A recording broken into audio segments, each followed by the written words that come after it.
as I was preparing for this week's sermon, my friend Michael told me that in this age of litigation, we preachers can't be too careful. So he recommends that we begin a sermon on Lazarus with a warning. So if you'll excuse me.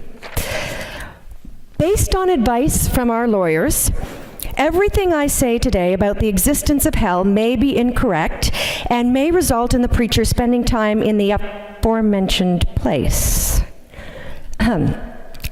No animals were harmed during the making of this sermon. Professional preacher on a closed course, do not try this yourself. And the beverage you will enjoy after church may be extremely hot. One more warning. This passage is a parable where metaphor, exaggeration, and hyperbole are the norm. Do not take its reference to heaven and hell literally.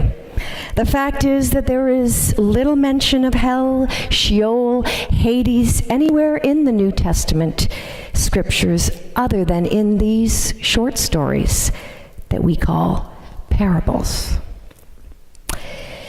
So with the cautions out of the way, we can begin exploring the parable that is all about warnings. The rich man begs Abraham to warn his 5 brothers about the perils of ignoring the poor. Jesus warns us that there is much unheeded wisdom in the scriptures. If the 5 brothers would not listen to the warning of Moses and the prophets, well, then they surely will ignore the arguments for generosity that Lazarus would make. Like a parent who is eventually left with no other recourse except, "Look, I told you so," God sends abundant warnings to the stubborn-headed children of Israel. The rich man stepped over the body of Lazarus every day on his way to the synagogue where Moses' words were preached. Do not be hard-hearted or tight-fisted towards the poor people in your towns. Be generous. Lend them what they need. Give to them as the Lord your God has blessed you. Remember that you were once slaves, and God redeemed you. The rich man should have been well aware of the social security system of Jesus' day that involved giving alms to the poor and leaving the corners of your fields for the poor passing by to glean from. And he also would have seen his own blessing as a sign of God's favor. There would not have been guilt over being rich. Father Abraham, King Solomon, Joseph of Arimathea were all wealthy men that the Bible lauds as being righteous before God. It wasn't about how much you had, but what you did with your wealth. And, most importantly, what your wealth did to you. Jesus is making the link between our own well-being and the well-being of others.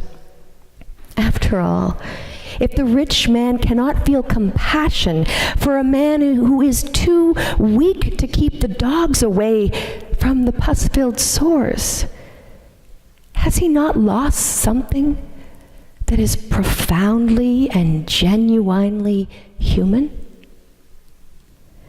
Being self-sufficient then is a problem when and if we become numbed by wealth, lulled into a false sense of security where we imagine that we have no need for others, where we forget that we are a people in need of God's grace, God's mercy.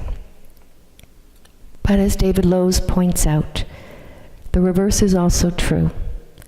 as we become more responsive to the hurts, hopes, needs of others, we become more acutely aware of our own humanity, of our own longings and insufficiency, and thereby can truly appreciate God's grace.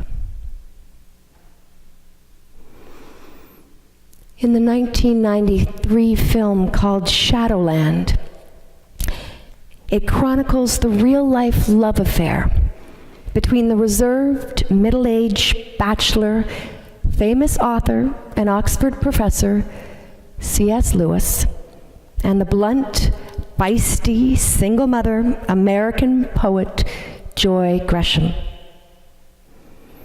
Now, eventually they do marry, but they remain living miles apart, for theirs is a platonic union, a marriage of convenience, so that Gresham can remain in England. It isn't until she's diagnosed with terminal cancer that C.S. Lewis realizes that he loves her. He thought that he could insulate himself from the pain by hiding in the ivory tower of academia, but love busted in, and it set him free. And C.S. Lewis and Joy Gresham lived out her remaining short days together. The joy and pain of love all intermingled. That's the deal. You can't protect yourself from that. Many years ago, a wealthy European woman traveled on safari in Africa, and while there, her tour group stopped very briefly to visit a leper hospital. And the heat was extreme, the flies buzzing, the smell unbearable. And she saw a nurse, a nun, kneeling in the dirt, cleaning the pus-filled sores of a leper. And with disgust in her voice, this woman shook her head and said, "I wouldn't do that for all the money in the world." And the nurse, still tending to her patient, quietly replied, "Neither would I."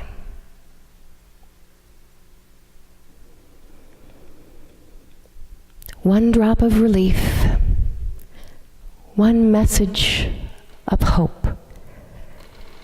That is what the rich man begs Abraham to give him and his brothers.